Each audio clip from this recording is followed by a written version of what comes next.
BMC radio Malayalam വാർത്തകൾ നിങ്ങൾക്കായി അവതരിപ്പിക്കുന്നത് ഐമാക് കൊച്ചിൻ കലാഭവൻ. കലാവിദ്യാർത്ഥികൾക്ക് പ്രിയപ്പെട്ട ബഹ്റൈനിലെ കലാകേന്ദ്രം. കൂടുതൽ വിവരങ്ങൾക്കായി സന്ദർശിക്കൂ www.bahrainmediacity.com. നമസ്കാരം. BMC റേഡിയോ മലയാളം വാർത്തകളിലേക്ക് സ്വാഗതം. ഞാൻ ധനു കൃഷ്ണ. ഓൾഡ് മനാമ മാർക്കറ്റിലുണ്ടായ വൻ തീപിടുത്തത്തിൽ ഒരാൾ മരിച്ചു. തീയണച്ച ശേഷം സിവിൽ ഡിഫൻസ് നടത്തിയ പരിശോധനയിലാണ് മൃതദേഹം കണ്ടെത്തിയത്. ഇയാളുടെ വിവരങ്ങൾ വെളിപ്പെടുത്തിയിട്ടില്ല. തീപിടുത്തത്തിൽ പരിക്കേറ്റ 6 പേർ ആശുപത്രിയിൽ ചികിത്സയിലാണ്. തീപിടിച്ച കെട്ടിടത്തിൽ നിന്ന് ചാടിയവരും പുക ശ്വസിച്ച് ശ്വാസമുട്ടൽ അനുഭവപ്പെട്ടവരുമാണ് ചികിത്സയിലുള്ളത്. തീപിടിച്ച കെട്ടിടങ്ങളുടെ മുകളിലത്തെ നിലയിൽ ആഫ്രിക്കൻ വംശജരാണ് താമസിച്ചിരുന്നതെന്നും പരിസരവാസികൾ പറയുന്നു.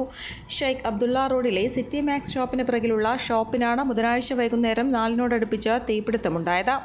തീ അടുത്തടുത്തുള്ള വ്യാപാര സ്ഥാപനങ്ങളിലേക്ക് ആളിപ്പടരുകയായിരുന്നു. വസ്ത്ര ഷോപ്പുകളും ചെരുപ്പ് കടകളും പെർഫ്യൂം ഷോപ്പുകളും അടക്കം നിരവധി സ്ഥാപനങ്ങളാണ് സൂക്കിൽ അടുത്തടുത്തായി പ്രവർത്തിക്കുന്നത്. പല കടകളും പൂർണ്ണമായും കത്തിനശിച്ചു. സിവിൽ ഡിഫൻസ് ഉടൻ സ്ഥലത്തെത്തി തീ അണയ്ക്കാനുള്ള തീവ്ര ശ്രമം നടത്തുകയായിരുന്നു. പുലർച്ചെയോടെയാണ് തീ പൂർണ്ണമായും അണയ്ക്കാൻ സാധിച്ചത്. സിവിൽ ഡിഫൻസ് പോലീസ് അധികൃതരും സമീപ പ്രദേശങ്ങളിലുള്ള ആളുകളെ ഒഴിപ്പിക്കുകയും റോഡുകൾ ബ്ലോക്ക് ചെയ്യുകയും ചെയ്തു. തീപിടുത്തത്തിന്റെ കാരണം അന്വേഷണത്തിന് ശേഷമേ കണ്ടെത്താനാകൂ. കനത്ത നഷ്ടമുണ്ടായതായാണ് പ്രാഥമിക വിവരം. മാർക്കറ്റിലെ തീപിടുത്തത്തിൽ നിന്ന് രക്ഷപ്പെടാനായി കെട്ടിടത്തിന് മുകളിലെ വാട്ടർ ടാങ്കിൽ അഭയം തേടിയയാളെ സിവിൽ ഡിഫൻസ് രക്ഷിച്ചത് സാഹസികമായി. 5 മണിക്കൂറിലധികമാണ് ഏഷ്യക്കാരനായ ഇയാൾ വാട്ടർ ടാങ്കിൽ കിടന്നത്. തീ വ്യാപിച്ചതോടെ കെട്ടിടത്തിന്റെ മേൽക്കൂരയിൽ നിന്ന് അഗ്നിശമന സേനാംഗങ്ങൾക്ക് നേരെ ഇദ്ദേഹം കൈവീശി ശ്രദ്ധയാകർഷിച്ചിരുന്നു. എന്നാൽ തീ ആളിപ്പടർന്നതോടെ ചൂടിൽ നിന്ന് രക്ഷപ്പെടാനായി വാട്ടർ ടാങ്കിൽ അഭയം തേടുകയായിരുന്നു. ഏറെ പണിപ്പെട്ടാണ് രക്ഷാസംഘങ്ങൾ കെട്ടിടത്തിനുള്ളിൽ പ്രവേശിച്ച് ഇയാളെ രക്ഷിച്ചത്. തീപിടുത്തമുണ്ടായ 4 മുതൽ പുലർച്ചെ വരെ സിവിൽ ഡിഫൻസ് ഉദ്യോഗസ്ഥർ വിശ്രമമില്ലാതെ രക്ഷാപ്രവർത്തനത്തിലായിരുന്നു. കെട്ടിടത്തിന് മുകളിൽ കുടുങ്ങിയവരെ ലാഡർ ഉപയോഗിച്ചാണ് താഴെ ഇറക്കിയത്. പുക ശ്വസിച്ച് തകർന്നയാളുകളെ ആശുപത്രിയിലാക്കുകയും ചെയ്തു. കെട്ടിടത്തിന് മുകളിൽ നിന്ന് ചാടിയ ആളുകളെയും ആശുപത്രിയിലെത്തിച്ചു. ക്യാൻസർ രോഗികൾക്ക് കീമോതെറാപ്പി ചികിത്സയുടെ ഭാഗമായി മുടി കൊഴിയുമ്പോൾ ഉപയോഗിക്കാനായി വിക്ക് നിർമ്മിക്കാൻ ബഹ്റൈൻ ക്യാൻസർ സൊസൈറ്റിക്ക് തങ്ങളുടെ മുടി ദാനം ചെയ്ത 3 കൊച്ചു സഹോദരിമാർ മാതൃകയായി.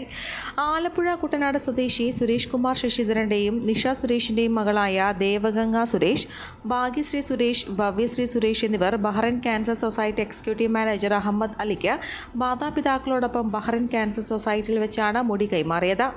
Cancer care general secretary KT സലീമും സന്നിഹിതരായിരുന്നു. 3 പേരും ഇന്ത്യൻ സ്കൂൾ വിദ്യാർത്ഥിനികളാണ്. ചുരുങ്ങിയത് 21 സെന്റിമീറ്റർ നീളത്തിൽ മുടി മുറിച്ചെടുത്ത് ബഹ്റൈൻ ക്യാൻസർ സൊസൈറ്റിക്ക് ഇത്തരത്തിൽ നൽകാൻ താൽപ്പര്യമുള്ളവർക്ക് ക്യാൻസർ കെയർ ഗ്രൂപ്പിനെ 33750999 എന്ന നമ്പറിൽ ബന്ധപ്പെടാം.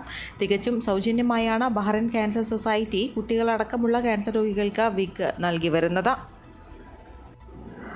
സ്വീറ്റ് വാട്ടർ രംഗത്ത് മുഹറക്കിൽ 36 വർഷം പൂർത്തീകരിച്ച കാസർഗോഡ് സ്വദേശി റഹീമിന് കാസിനോ കൂട്ടായ്മയുടെ ആദരം. സാധാരണക്കാരനായി ബഹ്റൈനിലെത്തുകയും സ്വീറ്റ് വാട്ടർ രംഗത്ത് മുന്നേറുകയും ചെയ്ത ഇദ്ദേഹം നിരവധി തൊഴിലാളികൾക്ക് ജോലി കൊടുക്കുകയും സാമൂഹിക രംഗത്തും സംഘടനാ രംഗത്തും സ്വന്തം വ്യക്തിത്വം തെളിയിക്കുകയും ചെയ്തെന്ന് കാസിനോ കൂട്ടായ്മ ഭാരവാഹികൾ പറഞ്ഞു. ആദരവ് ചടങ്ങിൽ റഹീമിന്റെ ഭാര്യ ഷംഷാദ്, മകൾ മൊയ്തീൻ ഷബാന, മരുമകൻ ആഷി, കൊച്ചുമകൾ തുടങ്ങിയവരും സന്നിഹിതരായിരുന്നു.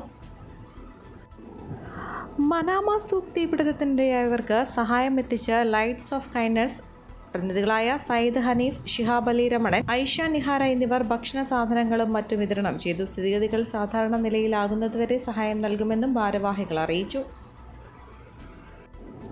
കഴിഞ്ഞ ദിവസം കുവൈറ്റിലെ മംഗഫിലുണ്ടായ തീപിടുത്തത്തിൽ മരിച്ചവർക്ക് കൊല്ലം പ്രവാസി അസോസിയേഷൻ ആദരാഞ്ജലികൾ അർപ്പിച്ചു.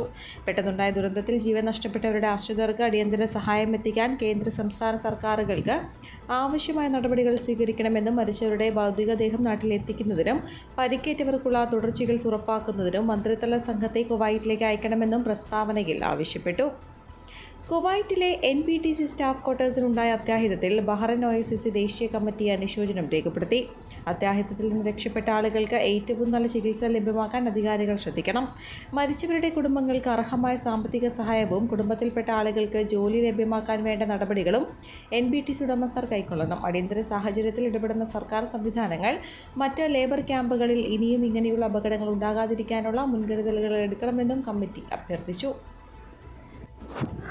പശ്ചിമ ബംഗാളിലെ നിയമസഭാ സീറ്റിലെ ഉപതെരഞ്ഞെടുപ്പിനുള്ള സ്ഥാനാർത്ഥികളെ പ്രഖ്യാപിച്ച തൃണമൂൽ കോൺഗ്രസ് റായ്ഗഞ്ച്, രണഗഡ് ബക്ഷിൻ, മണിക്തല, ബാഗ്ദ എന്നീ 4 സീറ്റുകളിലെ സ്ഥാനാർത്ഥികളെയാണ് പ്രഖ്യാപിച്ചത്. റായ്ഗഞ്ചിൽ കൃഷ്ണ കല്യാണി, രണഗഡിൽ ദക്ഷിണിക്കിൽ മുക്തക് മണി അധികാരി, മണിക്തലയിൽ സുപ്തി പാണ്ഡെ, ബാഗ്ദയിൽ മധുപർണ ഠാക്കൂർ എന്നിവരാണ് മത്സരിക്കുക. 7 സംസ്ഥാനങ്ങളിലെ 13 നിയമസഭാ മണ്ഡലങ്ങളിലേക്കാണ് കേന്ദ്ര തെരഞ്ഞെടുപ്പ് കമ്മീഷൻ ഉപതെരഞ്ഞെടുപ്പ് പ്രഖ്യാപിച്ചത്.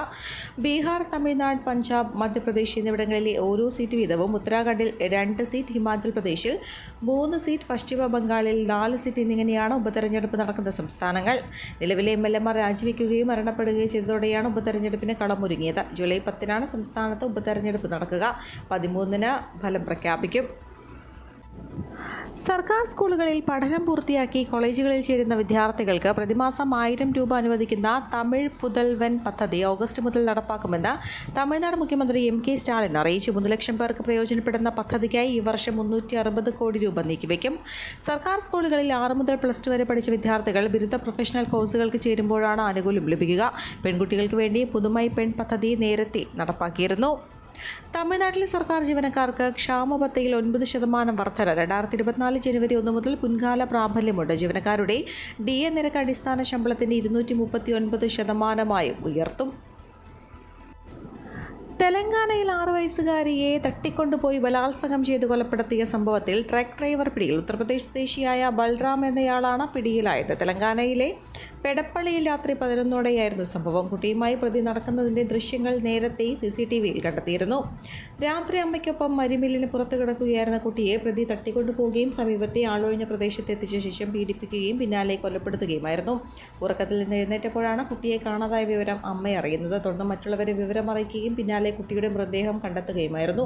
തുടർന്ന് നടത്തിയ അന്വേഷണത്തിലാണ് ബൽറാമിനെ തൊഴിലാളികൾ ചേർന്ന് കണ്ടെത്തുന്നത്. സംഭവത്തിൽ പ്രതിക്കെതിരെ പോലീസ് കേസെടുത്ത് അന്വേഷണം പുരോഗമിക്കുകയാണ്. തദ്ദേശ സ്ഥാപനങ്ങളിൽ നിന്ന് മാലിന്യങ്ങൾ നീക്കം ചെയ്യുന്ന വാഹനങ്ങളെ പിന്തുടർന്ന് നിരീക്ഷിക്കാൻ മൊബൈൽ ആപ്പ് വികസിപ്പിക്കുമെന്ന് സർക്കാർ ഹൈക്കോടതിയിൽ. ഇതിനുള്ള നടപടികൾ അവസാന ഘട്ടത്തിലാണ്. വാഹനങ്ങളിൽ GPS സംവിധാനം ഏർപ്പെടുത്തിയതായും ഓൺലൈൻ മുഖേന ഹാജരായ additional principal secretary Sharada Muraleedharan അറിയിച്ചു. സംസ്ഥാനത്താകെ 32,000 ജീവനക്കാരെ മാലിന്യം ശേഖരിക്കാൻ നിയോഗിച്ചിട്ടുണ്ട്. സ്ക്രാപ്പ് കച്ചവടക്കാരുടെ കണക്ക് അടക്കം തയ്യാറാക്കി പ്രത്യേക സംവിധാനത്തിന്റെ ഭാഗമായി കൊണ്ടുവരും. ശേഖരിക്കുന്ന പ്ലാസ്റ്റിക് വെള്ളത്തിലും സ്വകാര്യ സ്ഥലത്തും ഉപേക്ഷിക്കുന്നില്ലെന്ന് ഉറപ്പാക്കണമെന്നും കോടതി നിർദ്ദേശത്തെ തുടർന്നാണ് സർക്കാർ ഇക്കാര്യം വ്യക്തമാക്കിയത്. ബ്രഹ്മപുരത്ത് മാലിന്യമലയ്ക്ക് തീപിടിച്ചതിനെ തുടർന്ന് സ്വമേധയാ എടുത്ത കേസ് കോടതിയുടെ പരിഗണനയിലാണ്. വിദ്യാഭ്യാസ കലണ്ടറിലെ പ്രവൃത്തി ദിനവുമായി ബന്ധപ്പെട്ട പ്രശ്നങ്ങൾ ചർച്ച നടത്തി പുനഃപരിശോധിക്കുമെന്ന വിദ്യാഭ്യാസ മന്ത്രി വിളിച്ച യോഗത്തിലെ തീരുമാനം സ്വാഗതാർഹമെന്ന് KSTA സംസ്ഥാന കമ്മിറ്റി. മന്ത്രിയുടെ ഉറപ്പിന് ശേഷവും ഒരു കൂട്ടം അധ്യാപകർ ചില അധ്യാപക സംഘടനകളുടെ നേതൃത്വത്തിൽ വിദ്യാർത്ഥികളെ പരിഗണിക്കാതെയും പൊതുസമൂഹത്തിന്റെ താൽപര്യം അവഗണിച്ചും ഏകപക്ഷീയമായി ബഹിഷ്കരണമടക്കമുള്ള സമരമുറകളിലേക്ക് കടക്കുന്നത് അഭിലഷണീയമല്ലെന്നും ഇത്തരക്കാരെ പൊതുസമൂഹം തിരിച്ചറിയണമെന്നും KSTA general secretary K Badarunnisa പറഞ്ഞു. സംസ്ഥാനത്തെ വാഹന രജിസ്ട്രേഷൻ വിവരശേഖരം ചോർന്നെന്ന് വ്യക്തമാക്കി ഉടമകളുടെ ഫോണിലേക്ക് വ്യാപകമായി വ്യാജ പിഴ സന്ദേശം എത്തുന്നു. അമിത വേഗത്തിനും സിഗ്നൽ തെറ്റിക്കലിനുമടക്കം നിങ്ങളുടെ വാഹനത്തിന് പിഴ ചുമത്തിയിരിക്കുന്നു എന്നുള്ളടക്കത്തോടെയാണ് ഉടമകളുടെ വാട്സ്ആപ്പ് നമ്പറുകളിലേക്ക് മെസ്സേജ് ലഭിക്കുന്നത്. പിഴ സന്ദേശത്തിൽ വാഹന നമ്പർ ഉൾപ്പെട്ടിട്ടുണ്ടെന്നും വാഹനം നൽകിയ ഫോണിലേക്കാണ് മെസ്സേജ് എത്തിയതെന്നും ഡാറ്റ ചോർച്ചയിലേക്ക് വിരൽ ചൂണ്ടുന്നത്. പോലീസും മോട്ടോർ വാഹന വകുപ്പും പിഴ ചുമത്തി അയക്കുന്ന സന്ദേശത്തിന്റെ സമാന വാചകഘടനയിലാണ് വ്യാജ സന്ദേശവും. മോട്ടോർ വാഹന വകുപ്പിന്റെ ലോഗോ പ്രൊഫൈൽ പിക്ചറാക്കിയുള്ള വാട്സ്ആപ്പ് അക്കൗണ്ടിൽ നിന്നാണ് സന്ദേശം എത്തുന്നത്. വാഹന നമ്പറിന് പുറമെ ചലാൻ നമ്പർ, നിയമലംഘനം നടന്ന തീയതി എന്നിവയും ഇതിലുണ്ട്. പോലീസിന്റെ പിഴ സന്ദേശത്തിൽ ചലാൻ ഒടുക്കേണ്ട പോർട്ടലിന്റെ ലിങ്കാണെങ്കിൽ വ്യാജ സന്ദേശത്തിൽ ഒപ്പമുള്ളത് വാഹൻ പരിവാഹൻ എന്ന വ്യാജ ആപ്പിന്റെ ലിങ്കാണ്. ഈ ആപ്പിൽ പ്രവേശിച്ചാൽ ഫോട്ടോ അടക്കം കുറ്റകൃത്യത്തിന്റെ കൂടുതൽ വിശദാംശങ്ങൾ ലഭിക്കുമെന്നാണ് സന്ദേശത്തിലെ നിർദ്ദേശം.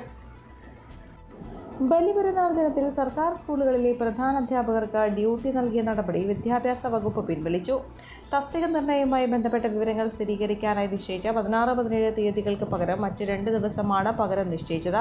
16-ാം തീയതി ഡ്യൂട്ടി എടുക്കാൻ കഴിയാത്തവർക്ക് 18-നും പെരുന്നാൾ ദിനമായ 17-ന് ഡ്യൂട്ടിക്ക് വരാൻ കഴിയാത്തവർക്ക് 19-ാം തീയതിയും ഡ്യൂട്ടി എടുക്കാം എന്നാണ് പുതിയ ഉത്തരവിൽ പറയുന്നത്. പാലക്കാട്, വയനാട്, തിരുവനന്തപുരം ജില്ലകളിലെ പ്രധാന അധ്യാപകർക്കാണ് പെരുന്നാൾ ദിവസം ഡ്യൂട്ടി ഇട്ടത്. ഈ വാർത്തയോടുകൂടെ BMC റേഡിയോ മലയാളം വാർത്തകൾ സമാപിക്കുന്നു. നന്ദി, നമസ്കാരം.